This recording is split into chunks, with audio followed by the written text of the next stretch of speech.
धमतरी के कुरूद में एक पति ने 3 तलाक बोलकर पत्नी के साथ रिश्ता खत्म कर दिया और उसे घर से बाहर निकाल दिया।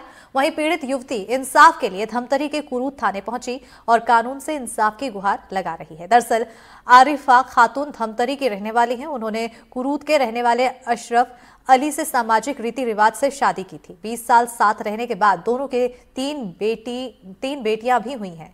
पति ने पत्नी की बहन से शादी कर ली है और अपनी पत्नी को 3 तलाक बोलकर रिश्ता खत्म कर दिया है। फिलहाल पुलिस ने अशरफ अली के खिलाफ मुस्लिम महिला विवाह संरक्षण अधिनियम 2019 के तहत मामला दर्ज कर लिया है। आगे की कार्रवाई की जा रही है।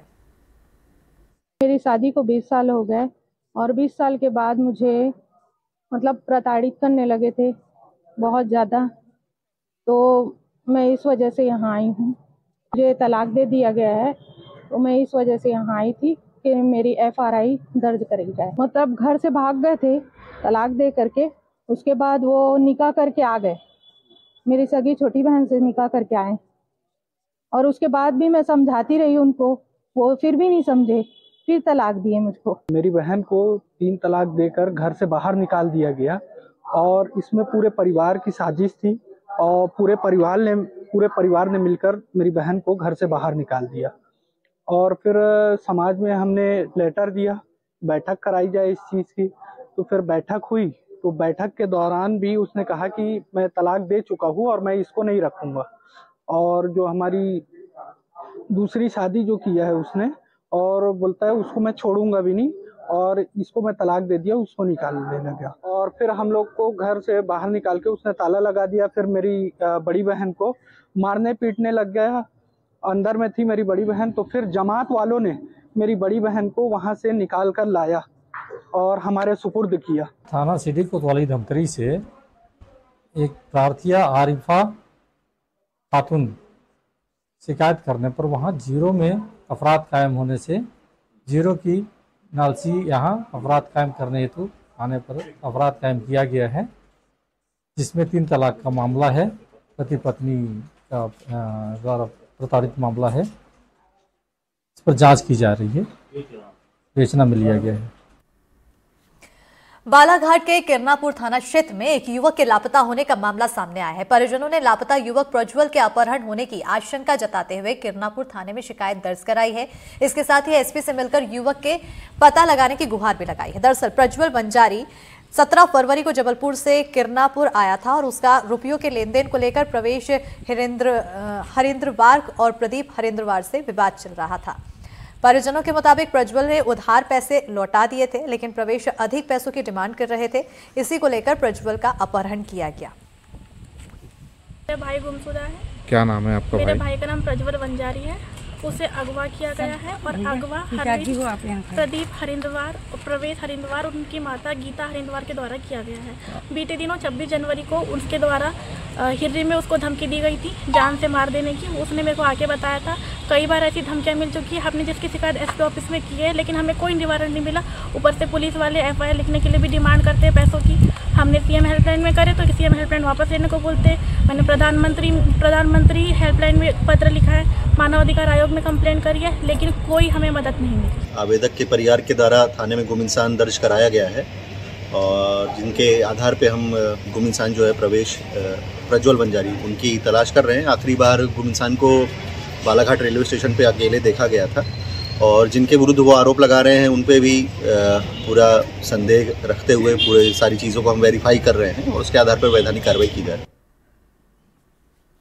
बैतूल में पुलिस ने महाराष्ट्र के एक ऑटो की छत में छुपाकर ले जा रहे सागौन को बरामद किया है। मामले पर DFO ने बताया कि रेंजर अतुल भोयर अपने दल के साथ गश्त कर रहे थे। गश्त के दौरान शक होने पर ऑटो को रोका गया, जिस पर ऑटो चालक भागने लगा। आरोपी ऑटो चालक से 11 नग सागौन बरामद की गई है। वहीं गश्ती दल ने ऑटो को भी जब्त कर लिया है। बताते चले कि दक्षिण वन मंडल ने पिछले 1 साल में करीब 60 से ज्यादा मामलों में करीब 1 करोड़ की सागौन की लकड़ी बरामद की है। सवारी ऑटो काली जा रहा था ड्राइवर के साथ। तब हमने रोकने की कोशिश की। हमारा गश्ती दल वो ऑटो वाले सड़क पे गाड़ी खड़े करके अंधेरे में भाग गया है। फिर ऑटो को चेक करने पे पता चला कि ऑटो का जो छत पर 11 नग चरपट को छुपा हुए लेके जा रहा था और हमारे टीम ने उसको जब्त किया है और उसमें प्रकरण पंजीबद्ध करके कार्रवाई की जा रही है। अभी तक यही था कि मतलब बड़े बड़े गाड़ियों में या सब्जियों की गाड़ी में छुपा के लेके जाते हैं। अभी पहली बार हमको एक सवारी गाड़ियों में मतलब छुपा के लेके जाने का मतलब प्रयास पता चला है। अब आने वाले समय पे हमारा रणनीति भी मतलब इसके अनुसार होगा कि हर गाड़ियों का चेकिंग निरंतर किया जाएगा हमारे। बिलासपुर में स्कूली छात्राओं से बैट टच करने वाले 2 शिक्षकों को डीईओ ने निलंबित कर दिया है। जांच के बाद ये कार्रवाई की गई है। शिक्षक अशोक कुमार कुर्रे और रामकिशोर पाठक को सस्पेंड किया गया। दोनों ही शिक्षक बिलहा और तखतपुर ब्लॉक में तैनात थे। 5वीं की छात्राओं को बैट टच की शिकायत मिलने के बाद जांच की गई और जांच सही पाए जाने के बाद ये कार्रवाई की गई है।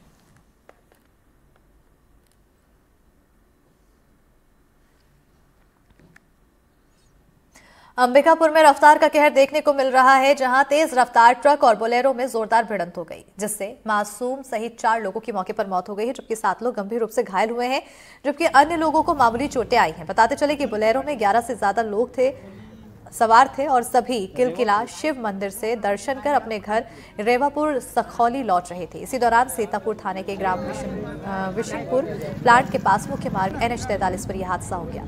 उधर हादसे के बाद गुस्साए लोगों ने ट्रक में आग लगा दी।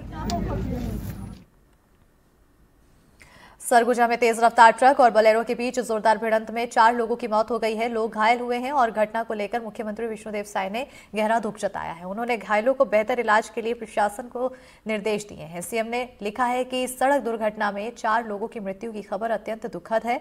हादसे में 6 लोगों के आंशिक रूप से घायल होने की भी खबर है। सरगुजा जिला प्रशासन द्वारा घायलों को त्वरित इलाज के लिए अस्पताल पहुंचाया गया है।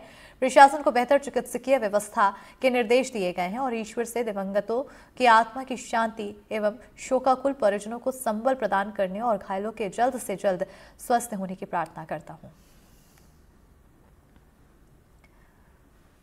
धार के मनावर थाना क्षेत्र के तहत उमरबंद चौकी में एक सनसनीखेज घटना सामने आई। यहां ग्राम पंचायत पिपलिया मोटा में एक युवक की निर्मम हत्या की गई। युवक की हत्या उस समय हुई जब वो घर की गैलरी में सो रहा था। घटना की जानकारी मिलते ही स्थानीय ग्रामीणों ने तुरंत पुलिस को सूचना दी। मौके पर पहुंची पुलिस ने शव को कब्जे में लेकर जांच शुरू कर दी है। घटना के बाद इलाके में दहशत का माहौल है। ग्रामीणों का कहना है कि आए दिन ऐसी घटनाओं से लोग डर के साए में जीने को मजबूर हैं। वहीं पुलिस और एसडीओपी ने मामले की गंभीरता को देखते हुए दोषियों के खिलाफ सख्त कार्रवाई का आश्वासन दिया है।